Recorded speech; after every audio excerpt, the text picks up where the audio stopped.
भी सैफ अली खान है तो उसको सैफ अली खान मिला, भाई तुझे सैफ पंचर छाप मिलेगा, क्योंकि बॉलीवुड और रियल लाइफ ये दो अलग चीज है। पर हमारी बेटियां ये समझती नहीं। तो 13-14 साल की बच्ची के दिमाग में ये कि अगर प्यार करना है तो मुसलमान से करो, मैं इतिहास में छप जाऊंगी, मेरी तो लव स्टोरी बन जाएगी। फिर वो अलग बात है, वो 35 टुकड़ों में आती है। दूसरी बात ये कि 25 साल की लड़कियों को ये बिगाड़ रहे हैं। 25 से 35 साल की शादीशुदा महिलाओं को बिगाड़ने का काम एकता कपूर जैसी महिलाएं अपनी टीवी सीरियल के माध्यम से करती है।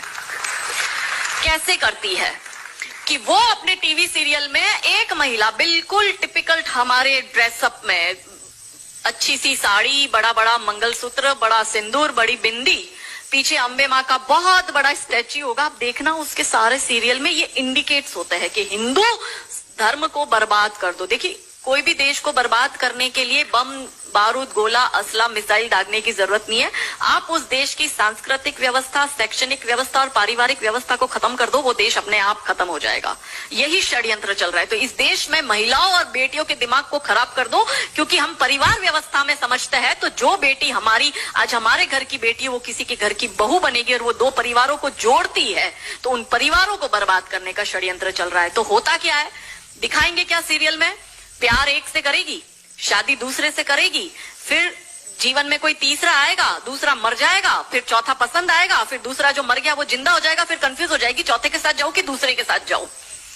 यही दिखाती है वो। क्या सच में यहाँ जो मेरी महिला, मेरी बहनें बैठी है, वो बताओ कि क्या हम हिंदू महिला है 4-4 पुरुषों के साथ संबंध रखती है? बताओ, जोर से बोलो।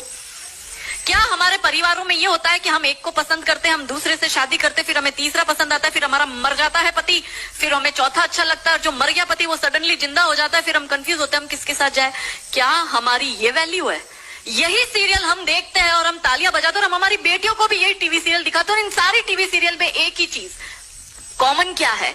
जो सास है वो 1 नंबर की नालायक, जो ननंद है वो 1 नंबर की नालायक, और ये दोनों बहू के खिलाफ प्लानिंग करेगी। तो अब जो वनरेबल बेटी अपनी माँ के साथ वो टीवी सीरियल देख रही है, उसका दिमाग कैसे खराब होता है? उसको पहले से जैसे अनकॉन्शियस माइंड में चीजें कैसे काम करती है, उसको दिमाग में पहले ही बैठ जाएगा कि मेरी सास भी मुझे ऐसी ही मिलेगी। क्यों हमारे हिंदू परिवार टूट रहे हैं? क्यों आजकल हमारी बेटियों को ज्वाइंट फैमिली में रहना पसंद नहीं आता है? उसे शादी के दूसरे दिन अलग होना है। वो पहला फोन अपनी माँ को करेगी और माँ कहती है ज्यादा चिक चिक करे तो तू आ जाना मेरे घर में। हमारे माता पिता ने हमें ये सिखाया था कि तेरी डोली उठ रही है, तू इस घर में वापस तभी आएगी जब तुझे प्यार से आना है, तू तेरी अर्थी वहीं से ही उठेगी, हमें तेरी घर में एंट्री नहीं देंगे। ये हमें बचपन में सिखा दिया गया था।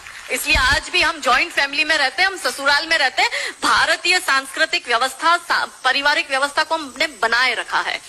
फिर एकता कपूर क्या करेगी? अनुपमा जैसी सीरियल में, ये एक ऐसी सीरियल है इसमें इतने ब्रेकअप और इतने डिवोर्स दिखा दिए कि इतने तो मुझे लगता है यहाँ जितनी मेरी बहनें और जितने मेरे भाई बैठे, इनके जान पहचान परिवार पूरे खानदान में नहीं हुए होंगे, इतने उस एक सीरियल में दिखाए।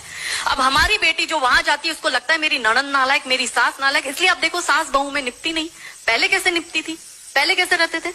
और तीसरा जो मैंने कहा OTT, 35 से 45 वर्ष तक की महिला जो कि वर्किंग विमेन है, जो जॉब करती है, उस महिला को कैसे दिमाग खराब करना है फेमिनिज्म के नाम के पर। यदि आप नौकरी कर रही है तो आपको परिवार नहीं चाहिए, आपको पति नहीं चाहिए, आपको सास ससुर नहीं चाहिए, वो सब आपके पैर की जूती, क्योंकि आप वर्किंग विमेन है, आप नौकरी कर रही है। और एक हाथ में दारू का ग्लास, दूसरे हाथ से सिगरेट फूको, अंग्रेजी में बड़ी बड़ी गालियां बको और आप अपने आप को फेमिनिस्ट कहो। क्या ये फेमिनिज्म है?